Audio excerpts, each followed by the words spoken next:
everyone. Welcome back. This is going to be our second week talking about winter, and I am going to read the story, The Mitten, by one of my very favorite authors, Jan Brett. Not only are her stories, which she's usually adapted some of them from old folk tales, but her art is very, very interesting, and she gives you little hints through the book.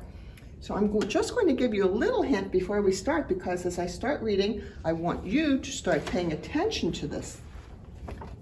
As you see, this is a really big book. But what she does is that she uses the sides of the pages to help with the story. And so if we look at not only the big part of the page and the story that they're going along with right then, if we look over here, we get a little glimpse of what's going to happen on the next page. So we'll be looking to see, and as you can see, what she very cleverly has done is that she's done it in the shape of a mitten, which is what the name of the book is. And so as we go through the story, there's a lot to look at, but I want you to try and look at everything. And with this big book, it's kind of easy to do that. Not only follow along with the story, but you get a glimpse of what came before, in the past, what's happening right now, the present, and what's going to happen next, or the future. Okay, let's get into this really cool story. So let's find out what happens in our story. So here is the past, and we see an older lady inside a house, and she has what's called a spinning wheel, and that helps to make yarn, which is then used to either knit sweaters or jackets or hats or gloves or mittens or socks, a whole lot of things. And so then we are going to remember, this is our main story. This is what we're going to be following. But if you want to see what's going to come next, we're going to look over here also. So let's start our story.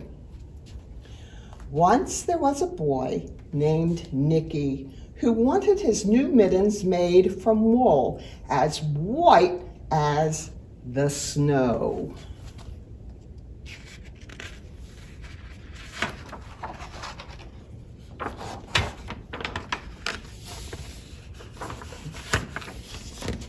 At first, his grandmother, Baba, did not want to knit white mittens.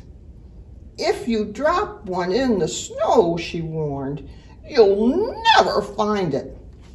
But Nicky wanted snow white mittens, and finally, Baba made them. So we see all the snow. So she's going to make snow white mittens.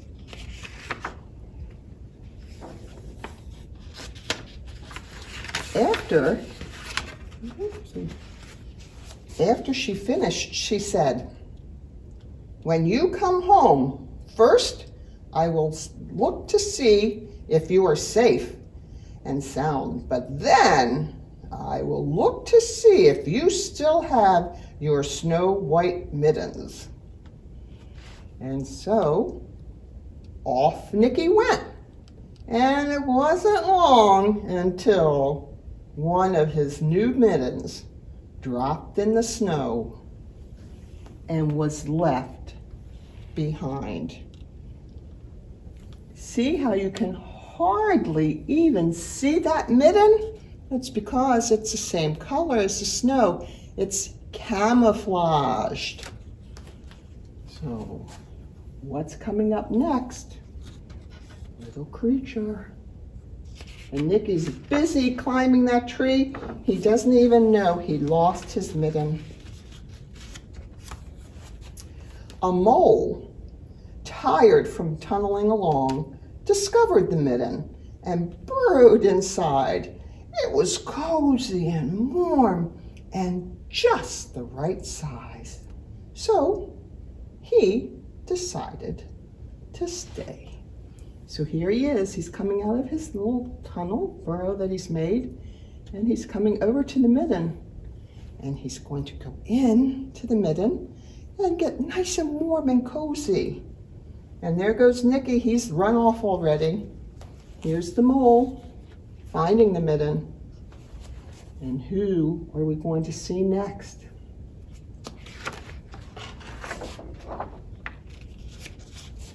A snowshoe rabbit came hopping by, and he stopped for a moment to admire his winter coat. It was then that he saw the midden, and he wiggled in, feet first. The mole didn't think there was room for both of them, but when he saw the rabbit's big kickers, he moved over. So now we have the mole and the rabbit inside. And here's Nicky. He's off playing. He's not even paying attention to the midden. And we have someone else coming up. Next, a hedgehog came shuffling along. Having spent the day looking under wet leaves for things to eat, he decided to move into the midden and warm himself. The mole and the rabbit were bumped and jostled, but not being ones to argue with someone covered with prickles, they made room. Wait a minute, how can that midden hold a mole, a rabbit, and a hedgehog and still fit on a little boy's hand?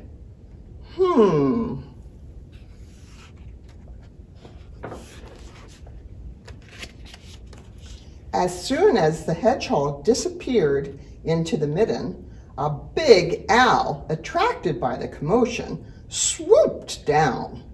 When he decided to move in also, the mole, the rabbit, and the hedgehog grumbled. But when they saw the owl's glinty talons, they quickly let him in. Mole, hedgehog, rabbit, and now an owl? I don't know.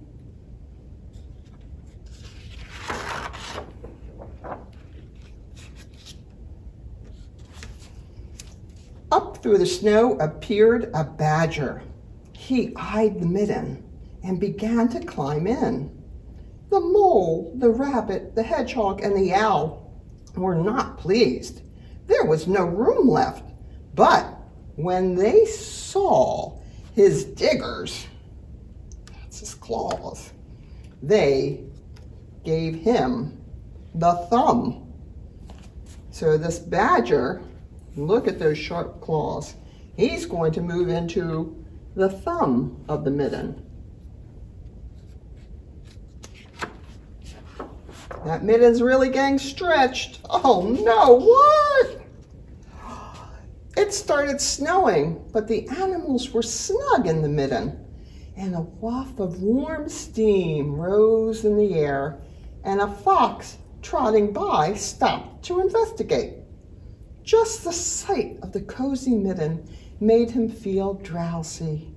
The fox poked his muzzle in, and when the mole, the rabbit, the hedgehog, the owl, and the badger saw his shiny teeth, they gave the fox lots of room.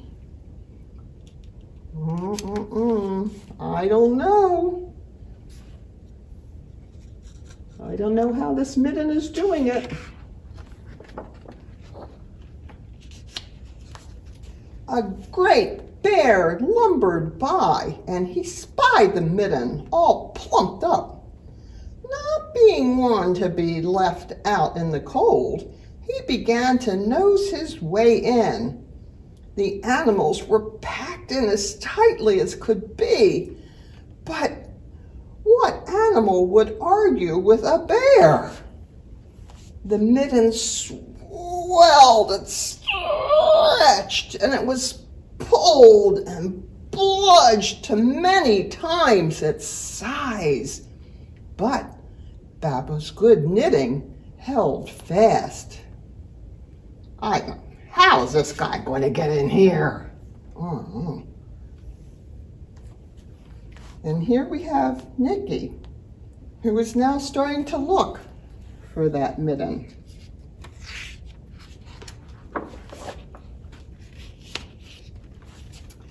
Along came a meadow mouse, no bigger than an acorn. That's only like this big. And she wiggled into the one space left and made herself comfortable on top of the great bear's nose. So here's Nikki. He now realizes he only has the one mitten. What's he going to do? His grandmother told him, don't lose those mittens. Well, the bear, tickled by the mouse's whiskers, gave an enormous sneeze. Ka-chow!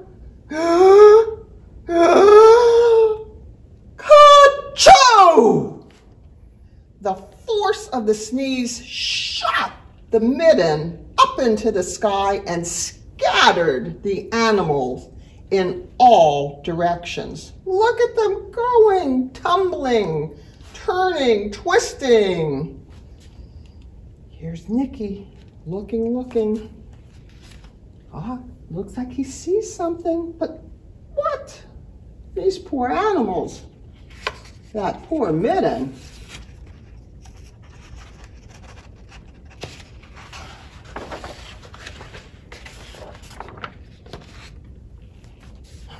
Here's the fox, and here's the mouse, and here's the owl. Here's the bear running off. The rabbit is stuck in the snow. The badger's in the snow. You can hardly even see the hedgehog. My goodness, the mole's almost buried. But on his way home, Nikki saw the white shape in the distance, and it was the lost mitten silhouetted against the blue sky. And because it's white against the blue, he could see it now.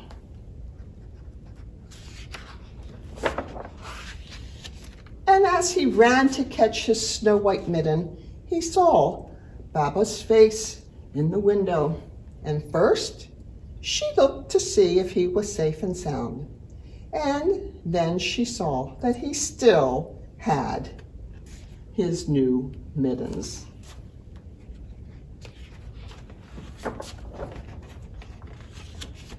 And look at this difference. His grandmother's now holding the two mittens, and she's thinking, what happened here? This one is still the right size for my grandson, Nikki, but what happened to this mitten? Can you believe that that had all those animals in it? Boy, oh boy, it really did stretch.